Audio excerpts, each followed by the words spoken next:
You're watching Statistics Made Simple, and I'm Savita Valsang.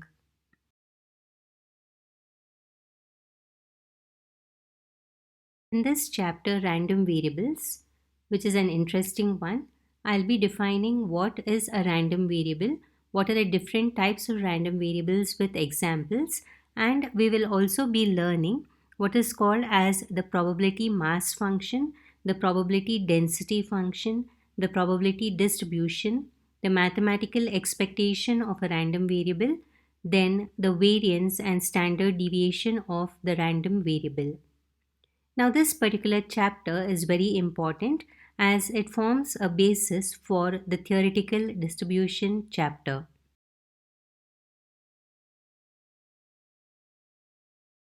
So, let us begin with what is a random variable. Now, a random variable is also abbreviated as R dot V, or sometimes it's also called as a random variate. This can be an important one marker. So, a random variable is a function that assigns a real number to each and every outcome of the sample space. Through an example, I will explain what is a random variable. Now, consider the random experiment of tossing two fair coins. Then, the sample space is given by, you know that when you toss two coins, you have to use the formula 2 to the power n, which is 2 square equal to 4. So the sample space will comprise of 4 possible outcomes, which are HH, HT, TH and TT. That is, n is equal to 4. Now let me define a function x such that x is the number of heads. Now please observe the notations very carefully. Here the alphabet is capital X. Now I am forming a table which has two rows initially. The first row has the outcomes and the second row has the number of heads. Now note that the number of heads in the second row is denoted by small x. So what is the difference between capital X and small x? You will see towards the end of the example that capital X stands for the random variable and small x stands for the values the random variable takes. So let us go back to the first row in the table which has the outcomes. So list down the 4 outcomes as HH, HT, TH and TT. Now in the second row, number of heads, within brackets I have written small x. Now in the column HH, there are 2 heads. So write the number 2. In the next column which has the outcome HT, the number of heads is only 1, so write 1.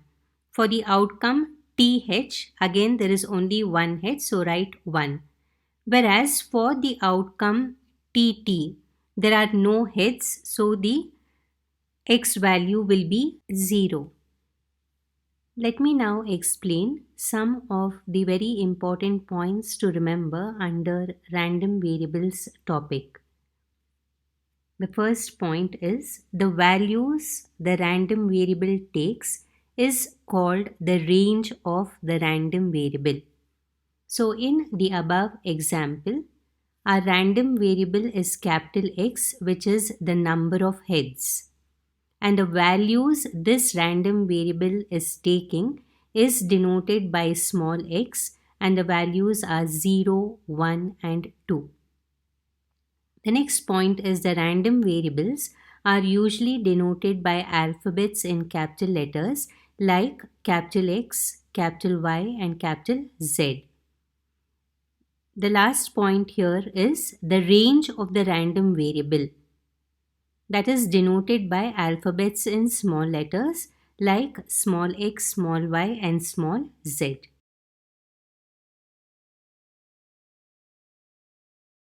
The probabilities for each of the outcomes in the sample space is obtained using the formula. This formula is very important and it will be used even in the theoretical distributions chapter, and it is a formula that you shouldn't forget at all. The formula is P of x is equal to probability of capital X equal to small x. Now the P on the left hand side is the probability and capital P on the right hand side is also the probability. But remember that capital X is the random variable, whereas small x are the values the random variable takes, which is the range of the random variable. Now let us find out the different probabilities when x is 0, 1 and 2. So when x is equal to 0, all you have to do is in the formula which is highlighted in the green rectangular box, put x as 0. So you'll get P of 0 is equal to probability of capital X equal to 0, which means that there are no heads. Because what does capital X denote? Capital X denotes number of heads. And when capital X is equal to 0, it means that there are no heads. So probability of no heads means it is probability of two tails. So use the formula m divided by n. Now how many outcomes are there in the sample space which has two tails? There's only one outcome, which is TT. So it is 1 divided by 4. Now put x as 1 in the probability formula and you'll get P of 1 is equal to probability of x equal to 1, which is equal to probability of one head. Now again use the formula m divided by n. How many outcomes are there which have one head? It is HT and TH. So there are two outcomes. So m by n will be 2 divided by 4 and on simplification it is 1 by 2. Now in a similar way, when x is equal to 2, you get P of 2 is equal to probability of capital X equal to 2, which is equal to probability of two heads. Now use the formula m divided by n and this will be equal to, there is only one outcome which has two heads, that is HH. So it will be equal to 1 divided by 4.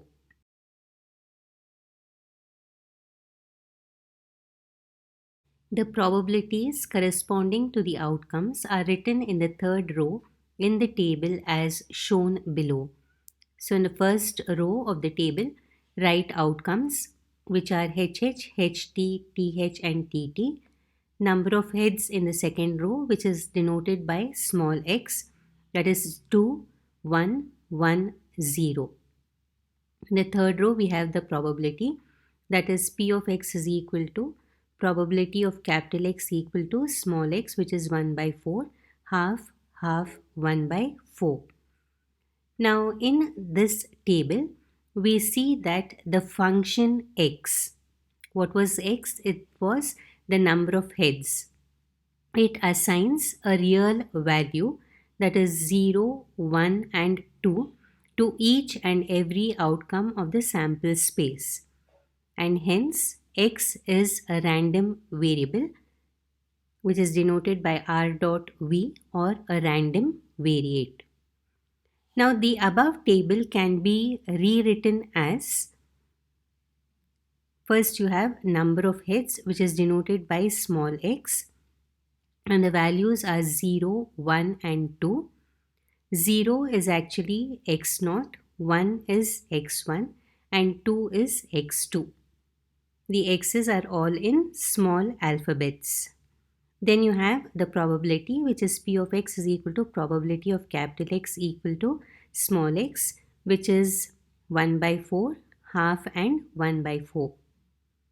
Now 1 by 4 is denoted by P of x1, half is P of x2 and 1 by 4 is P of x3.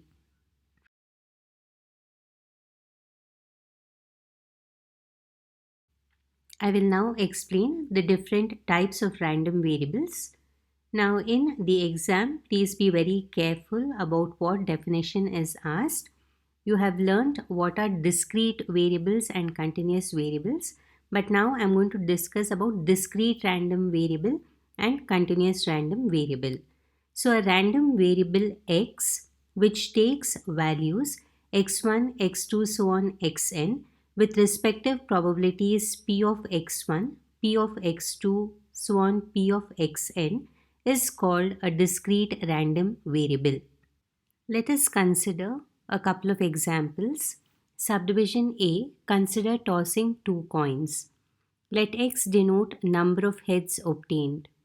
Now here, x is a discrete random variable which takes values 0, 1 and 2 with respective probabilities 1 by 4, half and 1 by 4. This example we have already seen under random variable explanation. Subdivision B. Let's take the example of rolling a die and let x denote the number obtained on the die. Here, x is a discrete random variable taking values 1, 2, 3, 4, 5, 6 with respective probabilities 1 by 6, 1 by 6 repeated 6 times, because you know that probability of getting any number on the die is 1 by 6.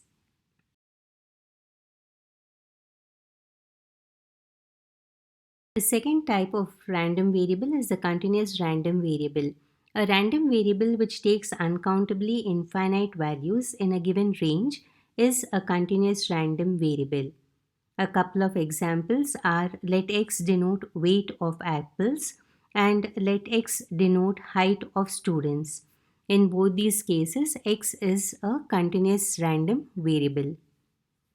Now let's come to the most important definition, which is the probability mass function, which is abbreviated as PMF, and it's also called as the probability function. Starting with the definition, let x be a discrete random variable and let p of x be a function such that p of x is equal to probability of capital X equal to small x. Then p of x is called as the PMF of x if the following two conditions are satisfied. The first condition is that p of x should be greater than or equal to 0 for all x. The symbol which I have used is called as for all. That means the probability value should always be positive. It can be equal to 0 and it can be only positive. The probability cannot be negative. And the second condition is summation p of x is equal to 1 and summation over x. So when I write the summation sign and below the summation sign if I write x, it means that we are adding up only with respect to x. So it is read as summation over x, p of x is equal to 1. What this means is that the sum of all the probabilities should always be equal to 1. Now, a similar function is also defined for a continuous random variable and it is called as the probability density function, which is abbreviated as PDF and is denoted by f of x. So remember that the PMF is denoted by p of x, which has the formula probability of capital X equal to small x, and it should satisfy two conditions, that is p of x is greater than or equal to 0 for all x and summation over x p of x should be equal to 1. Now in your syllabus you will be concentrating more on the probability mass function and you will learn a little bit more about the probability density function under theoretical distributions chapter.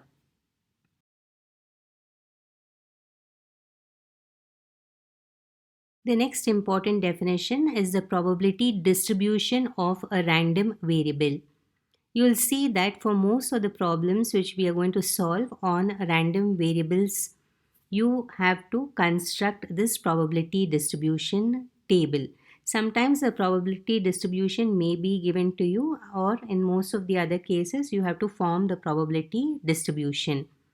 So a systematic representation of the values of a random variable along with their corresponding probabilities is called the probability distribution of the random variable. If you see this definition, it is very similar to a frequency distribution. A frequency distribution is a systematic representation of the values of a variable along with their corresponding frequencies. But the probability distribution of a random variable is a systematic representation of the values of a random variable along with their corresponding probabilities. Now take an example. Consider rolling a die. Let x denote the number obtained on the die. So how do we form the probability distribution? So remember that a probability distribution is a table which will have first two rows. The first row will have the x values, that is the range of the random variable. In this case, it is the number on the die, which is denoted by small x, which is 1, 2, 3, 4, 5, 6. And the second row will comprise of the probabilities, that is p of x. And here, what is p of x for all the numbers on the die? It will be 1 by 6. This we have already solved in one of my videos. That is, probability of getting any number on the die is 1 by 6, and this we had got using the formula m divided by n. So for a die problem where x is the number obtained on the die, the probability distribution will have the x values as 1, 2, 3, 4, 5, 6, and the corresponding probabilities will be 1 by 6. Now in this particular example, you see that all the probabilities are greater than 0, because 1 by 6 is a value which is greater than 0, and also when you add all these 6 probabilities, that is when 1 by 6 is added 6 times, you get 6 divided by 6, which is equal to 1. In other words, we are saying that summation p of x over x is equal to 1. Next is the mathematical expectation of a random variable. Again, this definition is very important and we'll be using it many times in theoretical distributions chapter.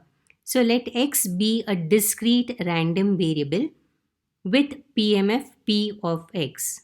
So here discrete random variable is important and PMF, which is denoted by p of x, is important.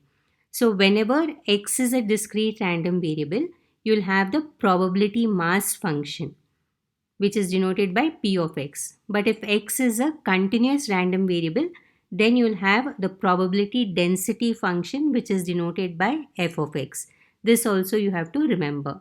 So going back to mathematical expectation of a random variable, let x be a discrete random variable with PMF p of x. Then the mathematical expectation of x is given by, so expectation of x or mathematical expectation of x is one and the same, and the formula is E of x.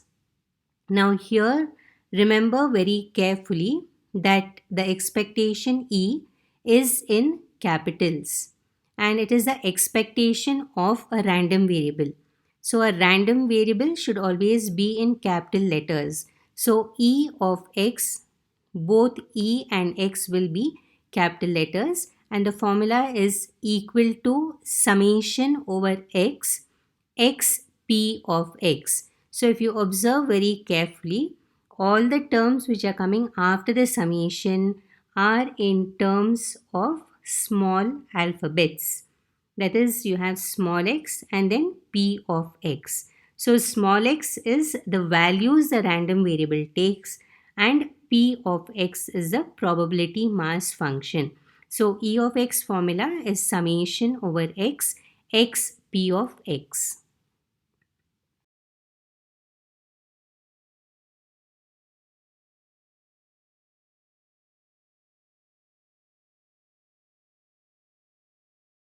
Random variables chapter is a very important one. Listen to the explanation carefully. Understand all the basic concepts well. There are several definitions and formulae, so practice them. Thank you all for watching and look out for my next video where I'll find solutions to problems based on random variables.